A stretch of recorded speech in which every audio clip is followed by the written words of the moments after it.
a chat function here, as you know, if you've used Zoom before. So if you want to declare yourself as a guest, or you have anything to say to the writers, or indeed just to any of us, we always welcome that. We got some nice comments last week, and we thank you very much for those. I can also be contacted at any point after this process if you wanted to find out any more.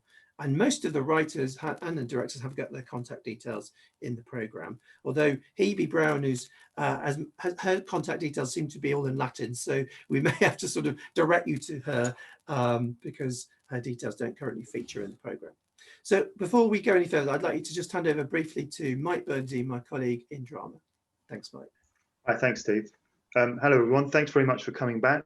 Thank you especially to our actors for coming back, and to Emmy for organising today's showing. We are at the UEA Ensemble Lab, as we settled on calling ourselves, have been meeting every week since October last year, October 2019. We are sort of capitalising on the training that goes on at UEA, and especially in its inception, capitalising on the fact that a lot of UEA students stick around Norwich after they've graduated.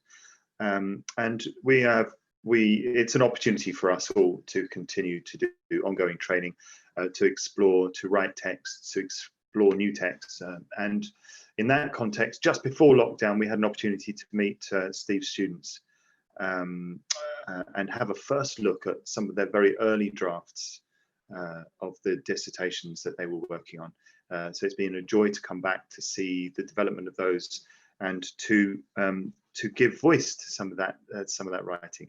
I'm not going to hold things up anymore. I'm going to pass you straight over to Emmy, who has directed today's work and is coordinating everything that you see and hear. And thanks again to Molly Farley for being our overall sort of technical Übermeister Riss N. My German's failing me. Thanks very much, Emmy. All over to you. Thank you, Mike. I've just popped in the chat some instructions. The best way for you to enjoy this evening is to change your video settings so that you hide non-video participants. If you're not sure how to do that, there's some instructions in the chat. And if that's still confusing, you can send us a little message and we'll try and help you out. But I will crack straight on, really. And we'll be starting with Release by Hebe Brown. So I'll just wait for our... Oh, are you going to... Just, sorry, briefly, Amy, before you proceed, I was just going to quickly... We're going to just quickly introduce the writers to everybody before we go into the detail of the pieces. So sorry, I should have made that a little bit clear. I'll say bye. So as you'll see in that chat, we've got 5 pieces tonight. We had 4 last week, so we have 5. So we'll probably finish about 8:30, I should think, tonight. We're going to start with Release by Hebe Brown, as Amy just told us. We're going to go on to Smoke and Nettles by Katie Nordgren. Then we're going to watch Late Night Lives by Ash Alwati. Then we're going to see Hunters by Aid Slack, and then we're going to end with Say You'll Be There by Lily Johnston. So I know that possibly some of the writers who are all over the world, by the way, some of them are currently in Oman, in Canada, and of course some of them a bit closer to home. Can I just ask you guys to just make yourself visible and just give us a very brief introduction to what we're about to see of your work. We've got Lily, we've got Hebe, we've got Aid, we've got Ash. Do we have Katie with us? Possibly not. She may be at some ungodly hour. Oh no, Katie, brilliant. So let's do it in order of appearance, as it were. Hebe, do you want to start us off and just say hi and tell us a little bit about Release, what we're about to watch? Hi, so I'm Hebe, and oh god, I hate speaking on the spot. So Release is has changed quite a lot over the first thing that I handed in for my dissertation, but it's basically about 2 boys who are like bound by a traumatic experience that they had when they were younger, or a few years before the film is set, and they sort of go on this journey of self discovery in Italy, because and it's meant to show the effects of how 2 boys have had the same experience and how they've had a few years apart and how they have dealt with it in a different way. And one of the boys has sort of missed his youth, and he sort of goes through that sort of like coming of age, and the other boy sort of has moved on quite quickly, and then there's a sort of role reversal because one's sort of more repressed than the other, and there's like one boy who's having to go he'll have to go back to the actual reality of where it happened, because he has to move back from Italy and he's got stuff he has to deal with back there, and it's sort of weighing on him. That's brilliant, Hebe. And we're looking at, it's not exactly the beginning of the screenplay, is it? Or is it? No, it's sort of like, I'd say probably about 20 minutes in or so. Yeah. So is there anything we need to know to understand this next section that perhaps you haven't mentioned, or I feel like there is stuff that you should know, but then it sort of works better not knowing the stuff at that point of the film. You wouldn't know. Yeah, we'll trust the writer on that. Absolutely. Katie, do you want to just tell us a little bit about Smoke and Nettles? I guess. So Smoke and Nettles is a film. It is set roughly in the 1500s in the east of England and features two, the elevator pitch is gay witches. It's a very short elevator pitch, one floor. The longer explanation is a little bit less elegant. It essentially is an exploration of relationships between women, specifically ones that exist kind of outside the mainstream, and particular during a time when those kind of identities weren't codified, they weren't really understood. And so it plays with that, and it also plays with witchcraft as both a metaphor and just a very literal thing. So essentially each teaches the other something they haven't experienced together. The ending isn't exactly set yet, so I can't really speak to that, but I believe that the point that we're looking at today is where Isolde, the younger of the two women, demonstrates that she has magical abilities, and it creates some pretty predictable tension. So there you go. Brilliant. Thank you, Katie. What time are you over there? It's not something on the hour, is it? No, it's 11:15 a.m. So it is just between breakfast and lunch. Excellent, excellent. Well, it's very nice to see you. You too. Ash, do you want to just quickly introduce Late Night Lies? Yes, hi Steve, thank you. And thank you all for taking the time to be here this evening.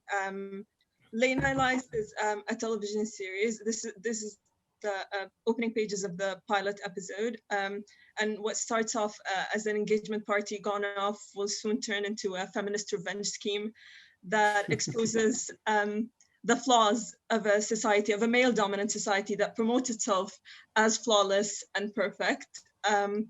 I do hope you enjoy this. This piece is particularly relevant for me because it's set in my home country in Oman. Thank you so much, Ash, and lovely to have you with us from far away. Aid, a little bit closer to home. Tell us a little bit about Hunters. Hello. So Hunters is a theatre, it's a play. It kind of came from a statistic. I think it was in 2018, and I think there's 400 odd cases, and I think 252 cases that had arrests were linked to these kind of paedophile hunting groups. So I decided I wanted to look more into it, and lots of research. And so the piece is based on the kind of advantages, disadvantages of these groups. I suppose I should probably give a trigger warning because it kind of deals with sort of aspects of abuse and things. But yeah, it's very much research based, but yeah, definitely for theatre. Thank you so much, Aid. And finally, Lily, tell us a little bit about Say You'll Be There. So yeah, Say You'll Be There is a play. I thought I'd just read what I put in the sort of biography thing. It says, it's 1994 and Bex is opening a lesbian bar. It's 2019 and Alice is interviewing a drag king. It's 2044 and Merle is living off-grid in the floodlands of what used to be East Anglia. So Say You'll Be There is a triptych play, which I think, if I've got it right, means there's 3 different narratives, which unpicks lesbian identity across time. And basically all of the 3 of these women are connected in ways that you'll discover. But they're all searching for a connection in a world where they feel ostracized. And essentially the bit you're going to hear tonight is from Merle's narrative. I think it's from near the start. And it's a monologue, but for this performance, we thought it would be best if we have 2 people reading it. So I've got 2 very lovely actors who are going to do it. Thank you so much, Lily. That's brilliant. So you won't hear much from me until the end of tonight, but thanks again for coming, guys. And I'm going to hand over to you, Imi, and I'll just disappear. That's okay. So thank you all for being here, and thank you to our lovely writers for their introductions. So now we're going to be starting with Release by Hebe Brown. So if I'd like to welcome our actors to appear, that would be great. And I will leave you in their very capable hands. So yes, thank you very much.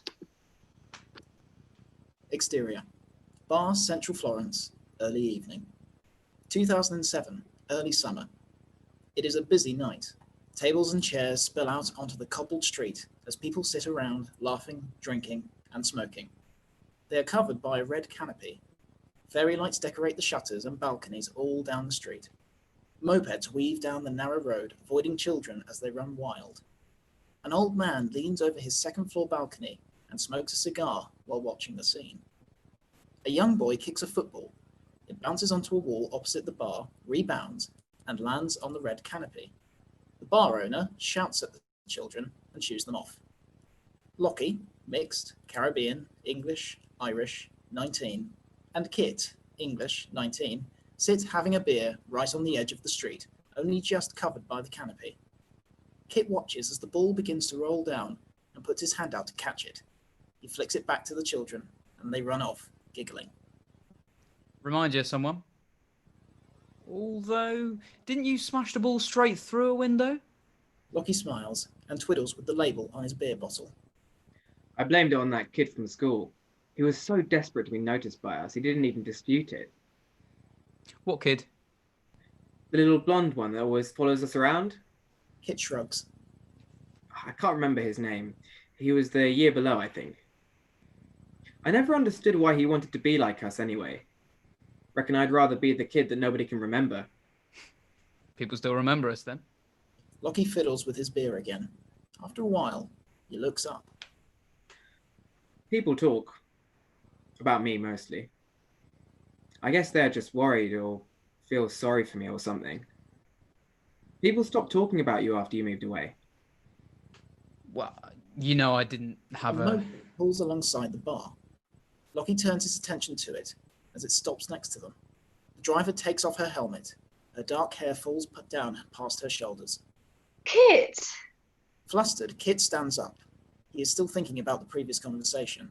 He kisses Viola, Italian English, 20, on the cheek. Thought it was you. Lockie stands up slowly. Sorry. Lockie, Viola, Lockie. Still seated on her moped, Viola reaches over to shake Lockie's hand. She smiles warmly. Ciao, Lockie. He nods back. Lockie is... he's a friend from home. He's been staying in Ben's room since he left. Ah, another English boy. The girls will be excited. Viola is at the uni with me. Kit looks around for an empty chair. Stay, have a drink. Ugh, I can't. I'm already late back. Although, a few of us are going up to Apennini for the weekend. My grandma's got a villa in the mountains. I mean, I assumed you were going home for the summer, but you should come. Your friend too. Kit goes to speak. I've even got space in my car. Dylan's driving the others. It's me and Alba. I don't really know what our plans are. Kit looks to Lockie. All the more reason to come. I won't take no for an answer. Kit looks to Lockie, who shrugs. Say you'll come. Sure, why not? Viola grins. She puts her helmet back on. I'll pick you up at the square. Say 10? Kit nods. Viola starts her moped. She shouts over the noise of the engine as she moves off. Don't forget swimsuits. Lockie smiles to himself as he sits back down. What? What? Nothing. Uni. Girls inviting you to their villas. Different life. You've changed, that's all. Kit sits down. We don't have to go. If her mates look anything like her, try and stop me. Kit laughs. Lockie finishes his beer. Interior. Viola's car, late morning. Alba, Italian, 19, screeches from the back seat. She reaches into the front of the car and turns up the radio volume. Lockie sits beside her. Elton John's The Bitch Is Back blares from the speakers. Adoro questa canzone. Lockie stares at Alba as she starts shamelessly singing and dancing. Viola taps the steering wheel and eventually starts singing along too. Kit looks into the back. Lockie raises his eyebrows. I know. This is all they get out here. Viola tries to make Kit sing, but he laughs and refuses, shaking his head. She looks into the back mirror at Lockie. You don't like him either, Lockie? Lockie's staring at Alba, who drums on the back of the front seat. He is English, no? Lockie nods. He's just old. So you don't listen to him anymore? I don't know anyone that still listens to him. Except maybe my parents. Oh, I see. So he's not cool anymore. I don't think he was ever that. Alba shrugs. I like his outfits. You're probably the only one. He knows who he is. I like that. Alba continues bopping along to the music. Lockie smiles. Viola smiles too and turns up the music again. Lockie moves his gaze to the window as the mountain range rushes past. Exterior, Viola's family villa, late afternoon. Kit and Lockie lean on the car facing each other. The car doors are open. Behind them is a beautiful stone villa surrounded by an incredible mountainous view. You all right? Lockie nods. It's not too much. I came out here to get away from questions like that. Alba and Viola walk out of the villa and back to the car. Anyone up for a swim? We can put our stuff away later. We still have a few hours to kill. The others will be here by dinner. Lockie looks to Kit, then back to Viola. He stops leaning on the car and stands up straight. Show us the way. Exterior, mountains. A few minutes later. Viola and Alba lead the way as they climb up a large rocky hill. Lockie and Kit struggle behind, sweating and panting. Viola disappears over some rocks. Exterior, fresh water pool. A few seconds later. Viola stands with her hands on her hips. She looks over a fresh water pool. Water trickles into it from above.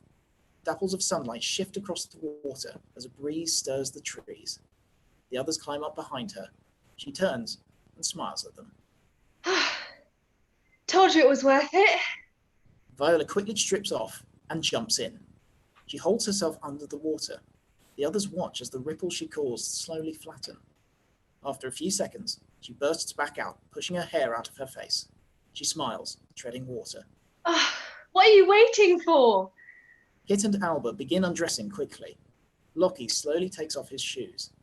Kit drops his t-shirt to the floor, revealing a small scar that runs just above the top of his trunks. Lockie clocks it. Splash! Alba leaps in. Lockie takes off his t-shirt, holding it in front of him to hide his stomach. Another splash as Kit jumps in.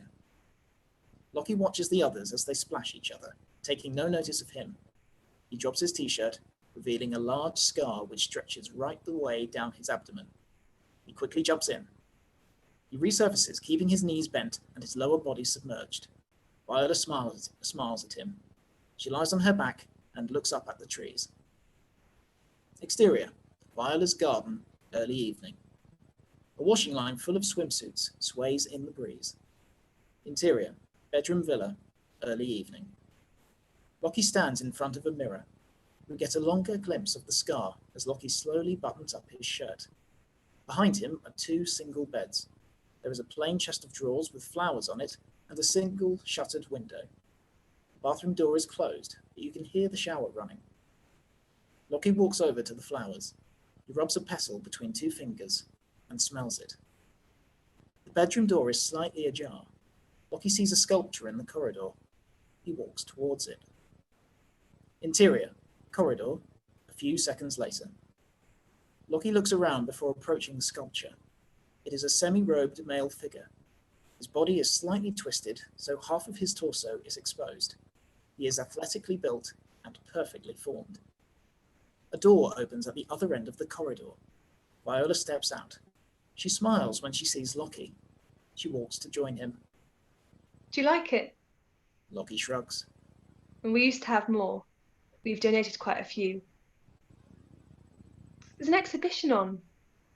We can go if you like. Lockie looks back at the sculpture. They stare at it for a while. I can't help but feel cheated by it. What do you mean? I don't know how to explain it. You like photography, right? Kit said you did it at school. Lockie shrugs. I haven't done it in a while. Well, let's say you take a photograph of someone beautiful. All you've done is take something beautiful and make it look beautiful. I don't follow. You haven't done anything. Lockie looks back at the sculpture. I think it's cheating to create something that you know people will find beautiful. Surely to take something ugly and turn it into something beautiful, surely that's more impressive. Is this what they teach you at that university of yours? Viola smiles and jokes back. I study history, but maybe I should switch. A car horn beeps several times outside. Viola checks her watch and walks towards the stairs. That will be the others.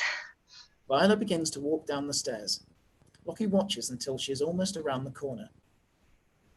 What if you fail? Viola stops. She takes a couple steps back. What if they never see it as beautiful? Well, I guess it's whether you're willing to take the risk. She continues down the stairs. Thank you very much, guys, for that lovely reading. And thank you, Hebe, for that beautiful script. Up next, we have Smoke and Nettles by Katie Nordgren.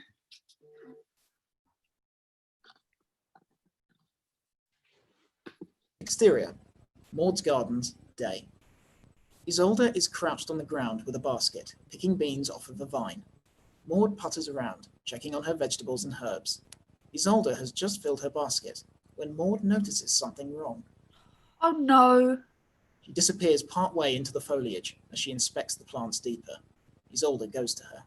God's bones, it's got them all, of all the bad luck. She emerges from the brush looking very pousy indeed. What's wrong? Oh, it's just my lettuces. She produces a handful of holy, brown-edged vegetation. I haven't been spending the time I normally do, and the slugs got to them. She sits down in a huff next to the garden bed. You were too busy taking care of me. Oh, don't think like that. It's fine. At least it's not one of the medicine. I just so look forward to the fresh greens in summer. It might be my favourite food. Really? Lettuces? Do I sound like an ascetic from your convent? No. They would never admit to enjoying anything, even something so undecadent. Oh, but you'd understand if you'd eaten my lettuce. I'm sure I would. I'm sorry. Well, no one's ever died from disappointment that I know of. Maud gets up and distracts herself with more fussing about. Isolde has a strange look in her eye. Exterior, Maud's cottage, pre-dawn. It's the next morning, dark blue sky. Isolde creeps, silent, from the cottage and into the garden, barefoot and in her shift. She pads toward the garden, her sneaky footsteps becoming more elegant, silent strides. She finds the troublesome crop and drops to the ground before it. She sticks a finger into the soft dirt repeatedly, creating a pattern of little holes. Then, charmingly, she spits a soft ptoo into each hole. She covers the holes up with dirt and notes the first fingers of sunlight on the horizon. She smiles and begins a very quiet incantation. She stands and wipes the dirt off her hands and returns to the house. A close-up on the vegetation shows the brown, ragged edges becoming whole and green again. Interior, Maud's cottage, day. Maud busies herself between two bubbling pots, one breakfast, one medicinal. Isolde has just finished dressing. Help. Actually, I need some more lemon balm by half, if you would be so kind. Gladly. Isolde exits. Maud hums absently to herself, tasting the breakfast, adding salt. Moves the medicines pot up to a higher hook above the fire. A few moments later, Isolde re-enters, looking pleased. You'll never guess what I found. What's that? Isolde produces the platonic ideal of a head of lettuce. A truly perfect specimen, which gets a gasp from Maud. No, I checked them all. Gave them up as brown slime. How? I think you just missed this one. It was hiding under the squash plants. Maud scoffs. I suppose that's possible. Don't know about likely. But no matter, we ought to enjoy the gift. Isolde smiles. Maud prepares a quick salad for them. A bit silly to be this excited about leaves, I know. I think it's rather endearing. There's nothing else that makes me feel like summer is truly here. She puts bowls down in front of them and dives in, a satisfying crunch, crunch, crunch. Absolute pleasure on her face. Everything you dreamed of? Oh yes, of course. Now I'm just sad that there isn't any more. Or maybe I should check and see if there are any other survivors out there. She stands, and Isolde does the same, a little too quickly. Maud cocks an eyebrow. No, I'm pretty sure that was the only one. No harm in checking, is there? Before Isolde can stop her, she's out the door. Exterior, Maud's gardens, day. Maud stands before her vegetable patch, frozen in place. Isolde slowly approaches behind her. We see what Maud is seeing. Her entire plot of lettuces is now verdant and overflowing. There are dead slugs around the perimeter. Did you do this? I put some salt around the plot last night. Isolde, I use salt for a great many things, but I've never seen it do this. I'm not certain I know what you mean. You can draw out infection, clean a wound, stem bleeding, draw water back into the body. Maud, please. But you can't bring something dead back to life with salt. I didn't. Well then, please explain. Heavy silence hanging. Several beats. Isolde sighs. Resigned, her tones change. I didn't use salt. Oh my God. My God. It's nothing bad, I swear. I defended you. I told them they were imagining things in the fog of their grief. I thought they were making you a scapegoat. Stop. You brought the devil into my house. No, it's not like that. Maud, please listen to me. Maud holds her tongue, stems her torrent of shocked outrage, keeps staring at Isolde with a hurt look on her face. It's not devils and demons and evil. Then what do you call this kind of wicked manipulation?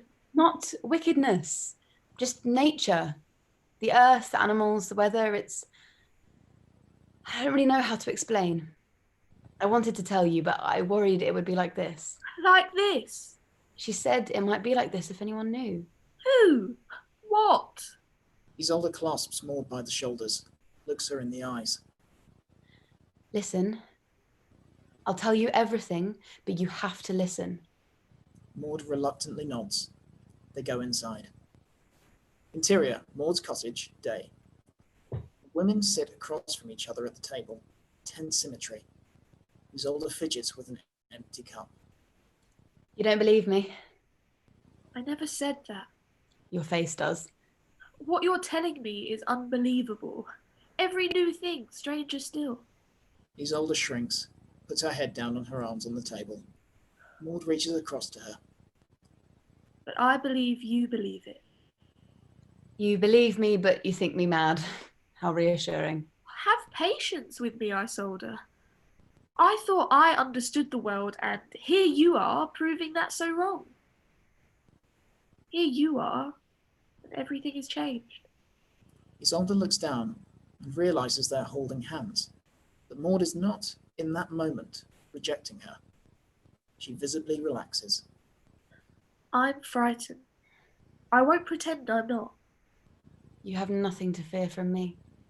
I'd never hurt you. Maud grimaces. Be careful of the oaths you make, my dear. Even with the best of intentions, people have a way of hurting one another. This hangs in the air with a palpable weight. Thank you very much, Katie. That was a really, really fun piece to work on. Up next, we have Late Night Lies by Ash Al-Lawati. Thank you very much. Interior/exterior, Basma's car. Traffic intersection, Muscat, day. Red traffic signal. 2017 Lexus RX. The car backseats are occupied with a gym bag, an open makeup bag, a pair of heels, and a maxi dress is hanged by the car door. At the front, Basma, 26, sits in the driver's seat, dressed in a colourful headscarf and abaya. Next to Basma lays a travel mug and her handbag. Although the road is busy with cars, the traffic noise is minimum. Basma calls Yahya through the car screen. As the ringback tone repeats itself, Basma stares at the car next to her. In the car next to Basma's, a man sits in the driver's seat. In the back seat sits 3 kids, not wearing any seatbelts. The kids wrestle. The 2 boys squish the girl in between the 2 front seats. To stop them from fighting, the man picks up the girl and sits her on his lap. An incoming call interrupts Basma. She answers through the car speakerphone. Hello? Hi, Basma. Are you out already? Can you pick me up? I overslept. I missed the driver. SFX car horn. Basma turns to the source of the noise. In the car next to her, the girl happily pushes the car horn several times. The man stares at the girl proudly. Are you still at home? I just left, but I can still come and get you. Awesome, great. You're the best. I'll be there in 5. Get ready. Traffic signal turns green. Basma changes lanes to the far left as she takes a U-turn. The makeup bag in the back throws up all over the car seat.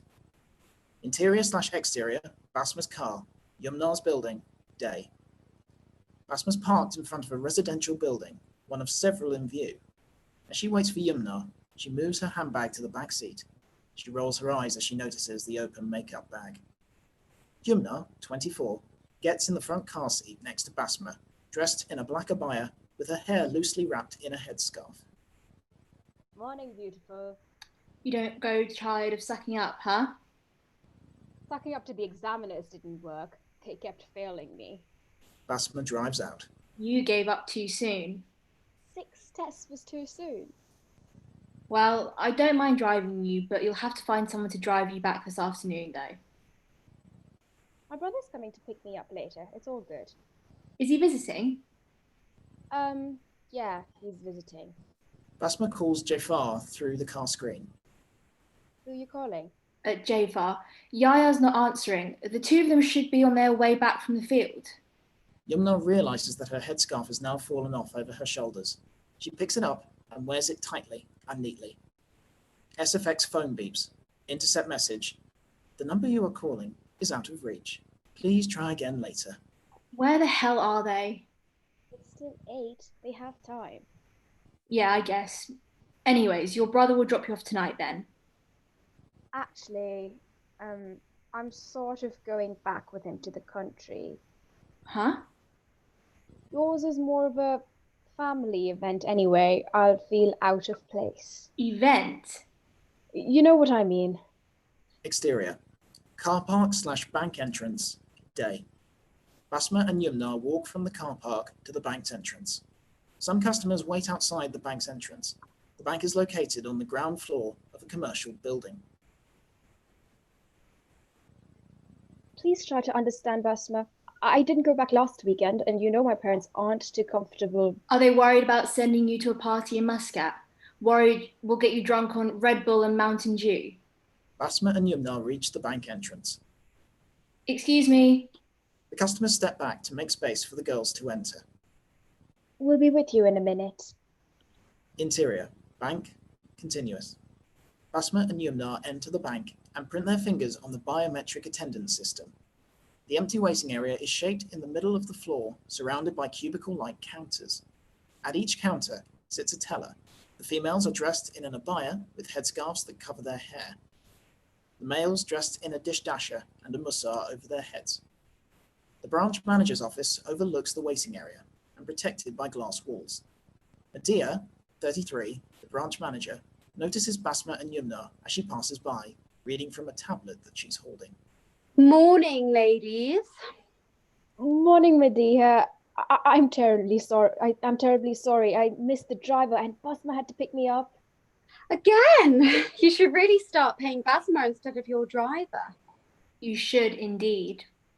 Don't worry about it. Just don't waste more time. Get to your desks. Medea walks away. Not that anything you do can make up for tonight. Interior. Bank. Day. Later. The bank floor is now busy with clients, some still waiting, others being served at different counters. Interior. Bank. Basma's counter. Day. Basma's focused typing on her computer as a client, Kareem, 20s, sits across from her. I'm really sorry, Mr. Kareem. The system automatically freezes any account that has been inactive for more than 90 days. I've reactivated your account now. It should start working within half an hour. Your colleague said the same thing last time. but my debit card's still not working.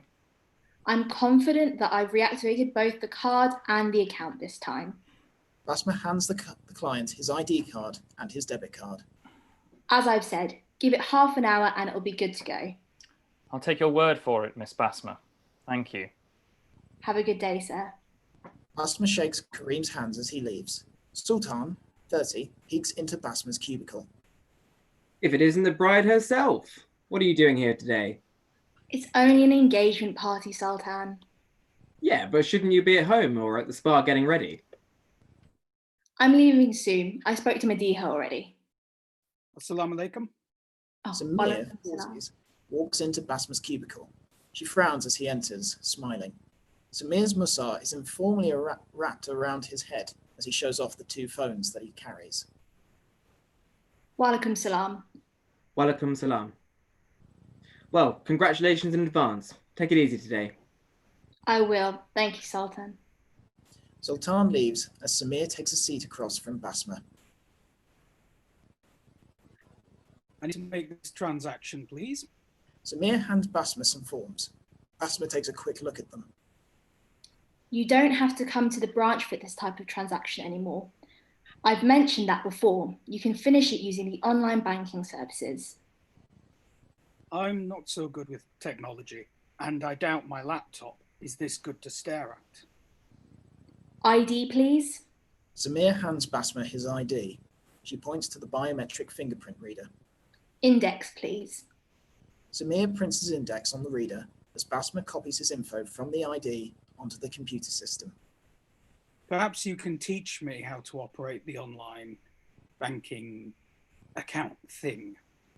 That's not my speciality, I'm afraid. Basma hands Samir his ID back. He seizes the opportunity to brush his hand with hers. She pulls her hand back.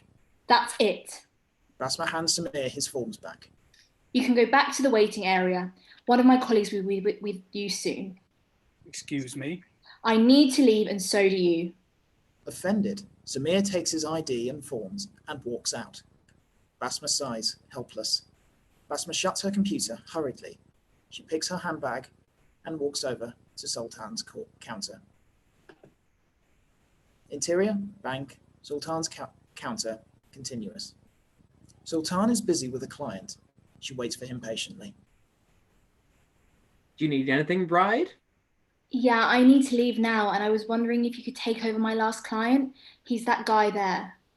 Basma carefully points to Samir in the waiting area. Sure, I'll finish up here and get to him. You okay? Basma nods.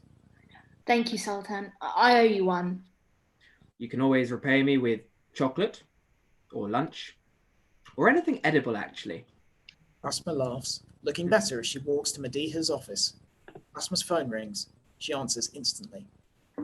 Bushra, did you get hold of Yahya and J5? I did. They're running late, but they should be on their way now. I need to speak to Yahya. Why isn't he answering me? The coverage is terrible at the desert. I could barely speak to Jafer. Don't worry about it, though. They'll call you once they're in Muscat. You sure they're okay? Yes. I need to go now. I'm getting everything ready at Grandma's. But I'll meet you at the spa. Don't be late. Interior, bank, branch manager's office, continuous. Madiha's about to walk out as Basma enters. Here comes the bride. When are you leaving early today? I am. I just need to talk to you first, if you have a minute. Sure. Madiha walks back inside the office. Basma follows her. I was wondering... Shut the door first. Basma shuts the door. I was wondering if you took any action regarding the issue that I reported. Basma, you know how fond I am of you. I know such behaviours should not be tolerated, and I'm glad that you came to me, but I also don't see this going anywhere. If I had been a colleague, I would not have hesitated to report him, but a client is tricky. It's not like you deal with him on a daily basis. Are you serious, Madiha? He was just here. He makes up whatever excuse to come over to the branch at least once a week. I'll make sure that he's strictly served by your male colleagues, but I can't risk having to move this account to another bank. To hell with him and his account. He just tried to make a move on me. I should have told him off in front of everyone. And make a scene of it. A scene that people wouldn't stop talking of. If you make a big deal of this, it'll only backfire at you. People here are dying to backstab each other. They'll accuse you of being too inviting. You don't want that, especially now. Why's that? The engagement. This will only disturb this lovely time for you. You're not taking any action then? I told you what I'm doing. Take it from me. Don't waste your time and energy worrying about a low-life womanizer. Go home. Put a ring on your finger. That ought to scare him off. A quick knock on the door is followed by Yumna furiously entering. I'm sorry to interrupt, but it's important. What's wrong? A filthy client outside thought it was appropriate to leave his phone number on a piece of paper like a hormonal teenager. His name's Samir by any chance? Yes. And when I told him off, he said he'd forgotten his business card. But I asked Sultan to deal with him. The creep insisted on seeing me. Yumna hands Madiha the piece of paper. You told him off? I did indeed. I told him not to show his face at this branch again. Well, I could have done that. Where is he now, Yumna? He left. Just a heads up, Madiha. I'll take this up with the HR if he shows up again. I'll leave you to deal with this then, Madiha. Excuse me. Yumna, this definitely makes up for tonight. Static, Basma walks out of Madiha's office. That's great. Thank you very much for that, Ash. It was a beautiful script. And up next, we have Hunters by Aid Slack. Thank you very much. Online chat room, Interaction 1. October 2017. Quiet kaleidoscope of online noises builds into a deafening mass of sound. The murmuring of sound builds with voices, fragments of emails, status updates, beeps, and pings. Suddenly nothing. A singular ping follows. This is an online conversation. Alice and Daniel don't physically interact or see each other, but both are present on the stage. Alice wears slightly alternative clothing, skater style / punk / grunge. You online? Who are you? Daniel, we were messaging yesterday. Oh, yeah. Soz. You online for long? No, can't. Got school. Doesn't school start at 9? Won't you be late? I've got a dentist appointment. Mum's taking me to school after. Oh. I bet you have nice teeth, Alice. I don't know. I might need a brace. I'll look awful. Don't worry. You'll look great whatever, I promise. Thanks. You do remember I'm only 14? Yeah. It's okay.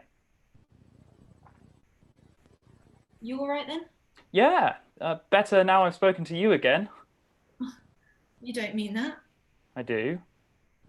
Do you have to wear your uniform to the dentist? Yeah, we're going straight to school after. What's it like? What? My uniform? Yeah. Do you have to wear a skirt or trousers? Trousers. That's a shame. Why is that a shame? I just think beautiful girls like you should wear skirts. It's a bit cold. Plus, I don't think my mum would let me. You shouldn't always do what your mum says. Scene 1. November 2017. A farm building in Brundall, Norfolk. The space is empty, bar some old machinery and some boxes. A ladder is leaning against a wall. George is at the top. Adam, would you pass me the box? This one? That's the one. Adam passes a bird box up, and George fixes it to the wall. Can I ask, George, I mean, it's nice and all, but is it normal to have a bird box in a barn? Looks all right to me. You can't talk about normal anyway with what you're wearing. If I'm going to be on camera, then I'm going to make an effort. There's effort. Then there's an idiot wearing a tie like a tosspot. Thankfully, we'll have the NPAP hoodies. Yeah, suppose. How many are there? What, hoodies? No, cameras. There's 3 in total, plus Jane's iPad. You're not going to put another 2 bird boxes up, are you? He'll think he's in a bloody aviary. For fuck's sake, Adam, no. I only need one to hide the bigger camera. It's too big to have out. Has a decent mic on it. The other 2 are tiny. They just record image, so can be hidden easily. I'll put one up there and the other by the door. Right. How much charge have they got? Enough. Don't you worry. This one can go for about 8 hours. The other 2 you operate by remote, so you can switch them on when you're ready. They're like home surveillance cameras, quite clever. I actually got them off China, off eBay. Nice. Do you think it's a good idea? What? This? What do you mean? Well, using this place. It's a bit out of the way. You know, he might not come. After the last time, I think it's genius. He'll come, don't you worry. They always do. After their prize, aren't they? What did happen? Hey? Last time, I wasn't there, was I? Hmm? Well, you know, it must have been big fears to start again. It went wrong. That's all you need to know. Yeah, but why? Just leave it. All right. Yeah, you're right. No, it's just I can't be getting arrested myself. You know, I don't need that. You won't get arrested, you twat. You're doing a good thing for once in your sad little life. Yeah, but you did. Huh? Get arrested. Well, that was different. They go for people like me, have me labelled, think I'm some, I don't know. And are you? Me? I ain't a racist. I just look out for me own. Yeah. I guess that's okay. Right. George comes down from the ladder and gives it to Adam. Here, take this. We need to test them. Adam takes the ladder and places it by the door. George has an iPad and a computer. He uses them to check the cameras. What was it like when you was arrested? You're like a dog with a bone. It was just a waste of time. Yeah, but what happened? Like, did you have to go to court? No, course not. You got to remember the trick with the police is you don't give them anything. They need to prove you did whatever it is they've arrested you for. You know that. And the nonce was hardly going to press charges, was he? He just wanted everyone to leave him alone so he can go and do his thing. Yeah. They didn't arrest him, though, did they? No. So we start again? Yeah. They need us. Although you could say we never really stopped. What? Well, we never took down the decoys. The police ordered us to take down our website and all, but the profile stayed the same.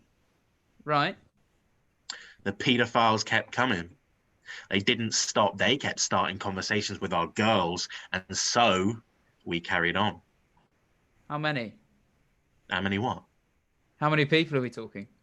Mate, it's every day. Oh, jeez. Yeah, and the message boards. You still in the chat rooms? Not me personally, but we're there. We haven't stopped. Well, good. That's good. George is adjusting the cameras. What are you doing? Just making sure the cameras cover this room properly. Here, you stand over there.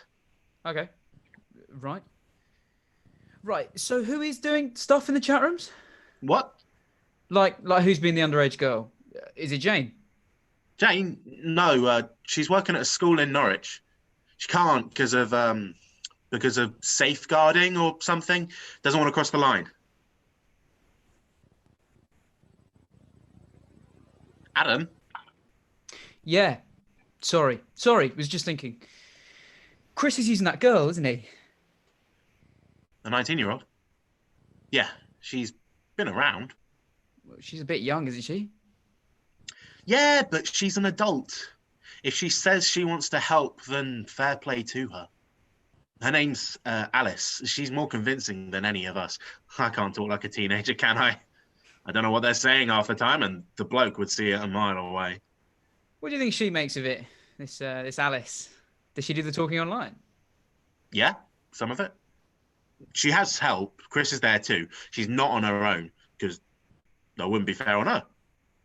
It's disgusting what some of them say. And the pictures they send, it's sick. Yeah, explains why Chris wanted me to get some clothes. You what? Adam fetches a bag.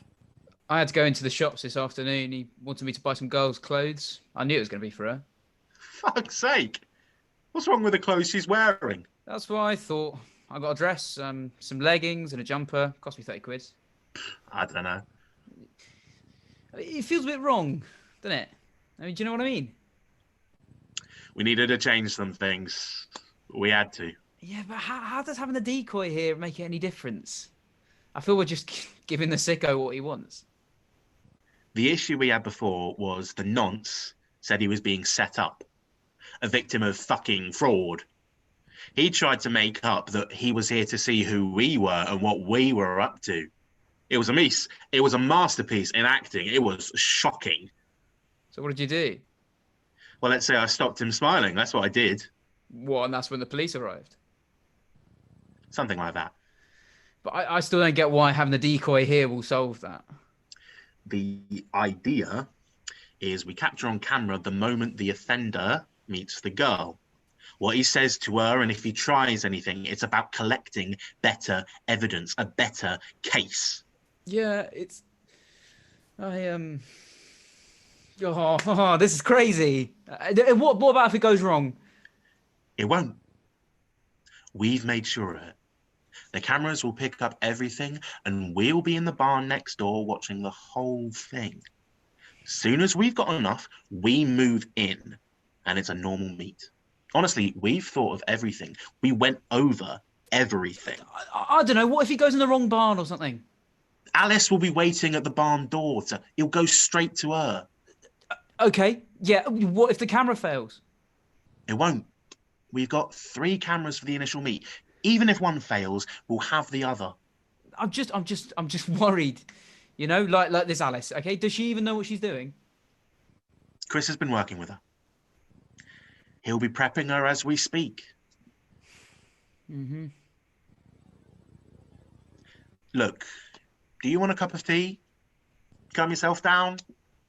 I'm not being funny. I just think we're putting a girl in danger, and I'm not sure it's worth the risk. George gets out a thermos and makes the tea.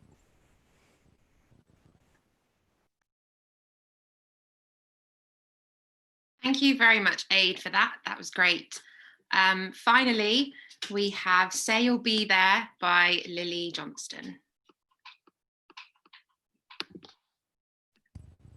2044. Merle, 49, stands. She has a pair of binoculars around her neck. I'm out collecting firewood when I notice a huge flock of swans have landed on top of the half-drowned Tesco superstore. This is the first real excitement I've had since I moved here, and so I grab a pair of binoculars and squelch my way across the boglands to get a closer look. You won't believe this. One of the swans has actually fallen asleep with its long neck poking through the O of the Tesco sign. I don't miss technology at all, but at times like this, I do wish I could take a photo and stick it on social media to a chorus of LMFAOs, or whatever it is people use. Funny, this lot seem hesitant to get anywhere near the water. I watch one take a step closer to the edge, then, web toes hovering, decide against it. I think of what great storms, new strong currents, and God knows what kind of human-inflicted misery these swans have flown through to get here, to Norfolk, to finally reach a patch of solid ground, only to realise that their home, even in the space of a year, has been radically altered. I know the feeling. It was like one day I woke up and realised I'd sleepwalked into a sort of hell. I couldn't shake it. There seemed to be something deeply uneasy about London. Standing outside Embankment Tube Station, the ground turned to liquid beneath my feet, and I was suddenly knee-deep in the sticks, the souls of the dead clawing at my ankles. And once you've seen that, well, you can't exactly stay, can you? The swans are falling asleep now. They're curled up in their mating couples, giving each other a quick groom before bed, almost like they're saying, "It's all right. We're safe now. I've got you."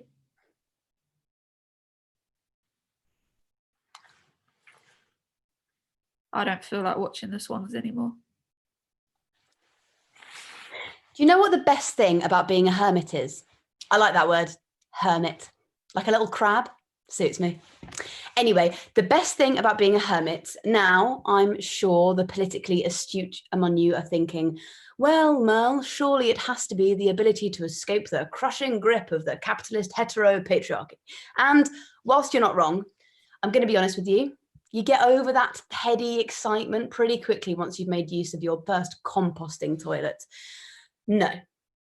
The best thing about being a hermit, the best thing, is that I can't remember a single Ed Sheeran song. And don't you dare remind me. I have been plagued by that man ever since his songs were on every terrible club's playlist when I was at university.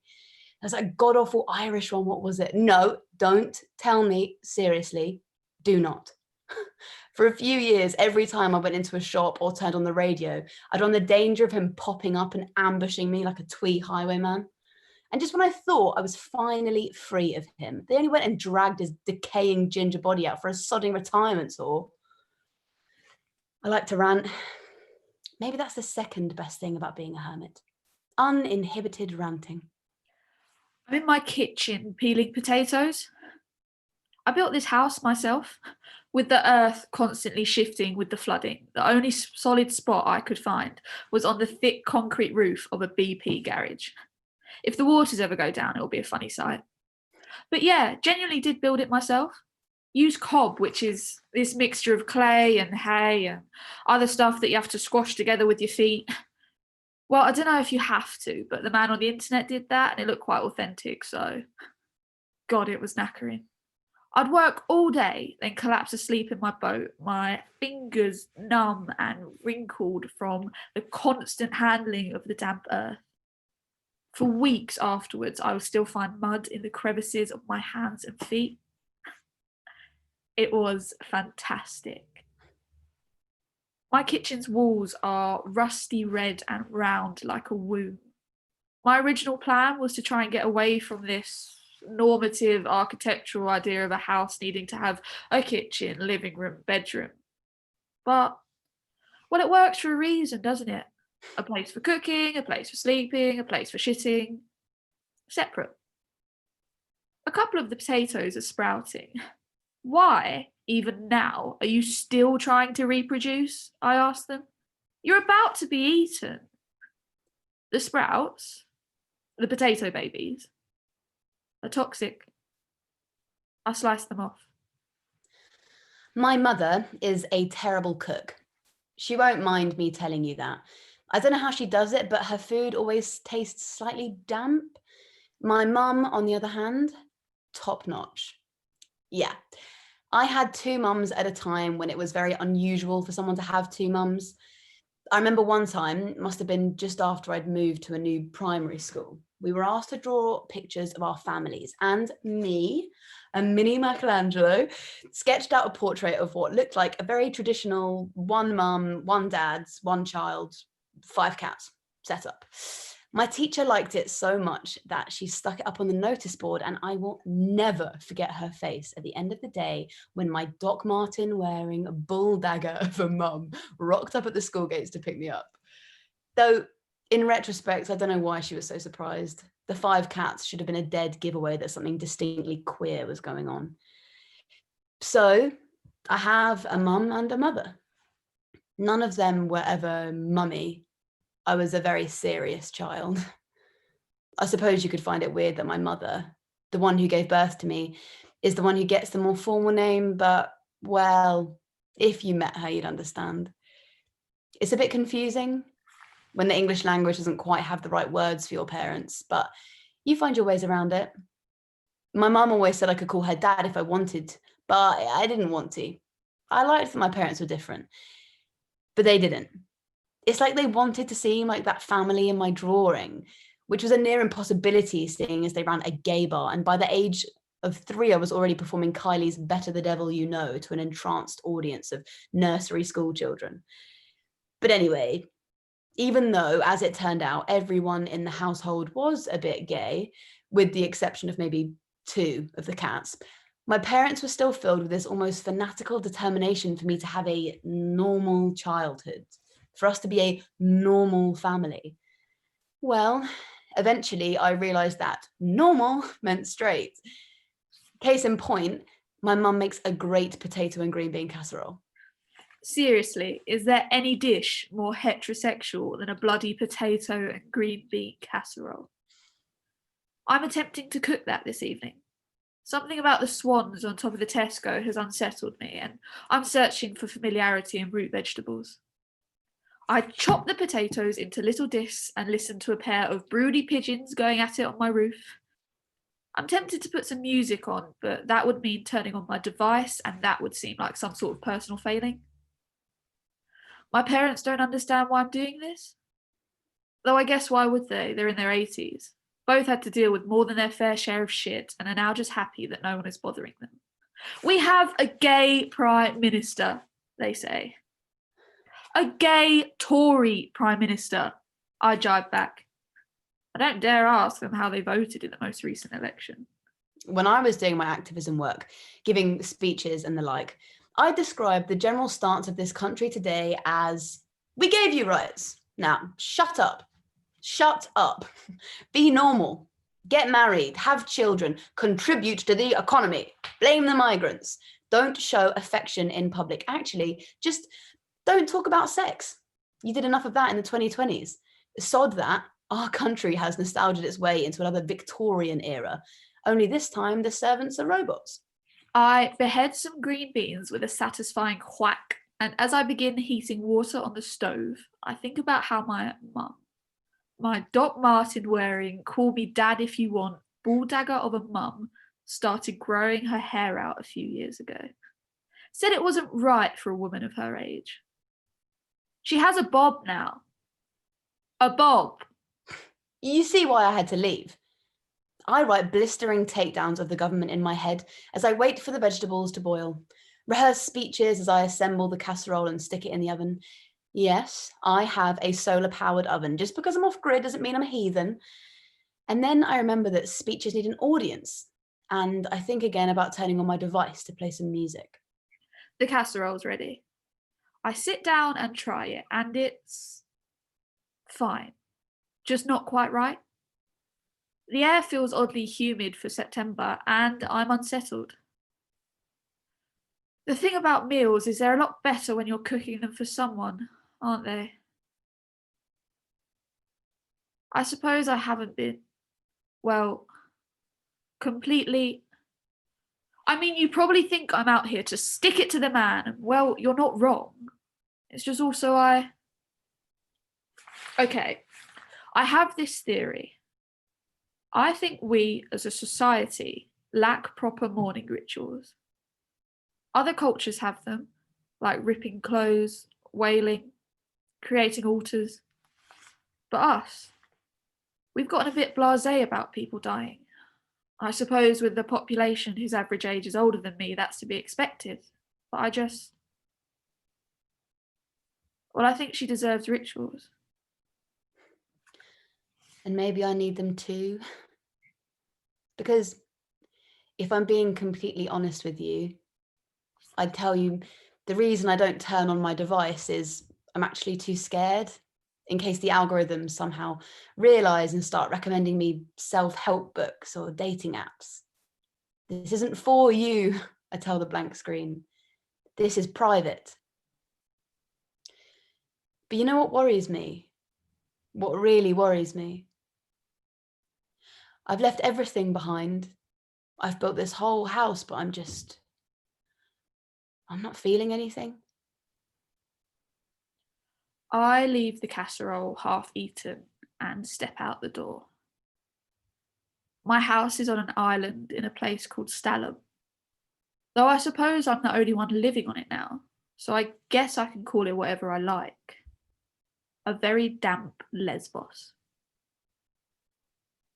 I never quite got the whole lesbian separatist thing before, but maybe that was because our relationship was sort of like an island, and we really could establish new ways of being all without leaving our flat. There's pinkish clouds smeared over the horizon.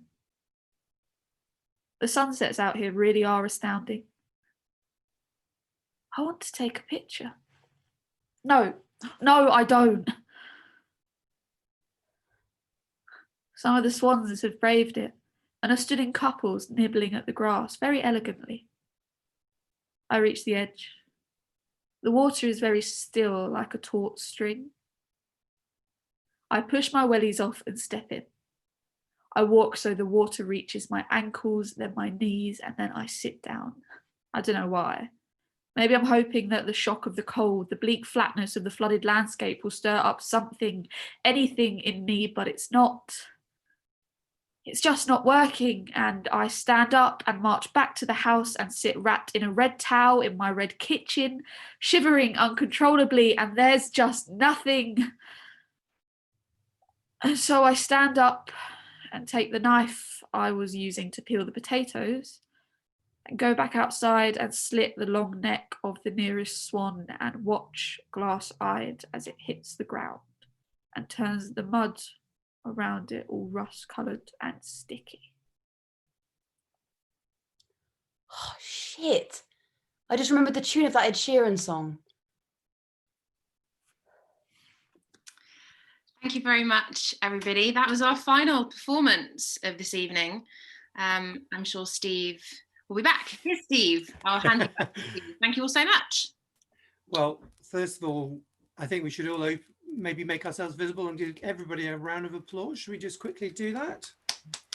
Fantastic work from the actors, from the writers, and from the directors. And also extraordinarily swift work. So thank you for this fantastically efficient evening. So very brief final thoughts, really. Firstly, there's more to come. So we have one more week next Tuesday night. I'm going to miss this after next Tuesday night. It's become literally the most exciting thing in my entire week. But even more exciting is that next week, actually, we have more. We have 6 writers next week, 6 new readings, 6 new performances. So I'm not saying the best is yet to come because it's been brilliant so far and it's all really good. But next week is going to be very special as well. So please, if you can join us for that, we would be so delighted to have you with us. Remember, you can contact us any way you want to. And also you can check in with the work again on YouTube. It remains there as a gift to the world. Suffice now for me to just say thank you to everybody involved tonight. I think you did some brilliant work. Thanks to the writers, thanks to the actors, and thank you to the directors, particularly to Imi, obviously, tonight, whose gig it was. And see you all same time next week, 7 o'clock. Bye.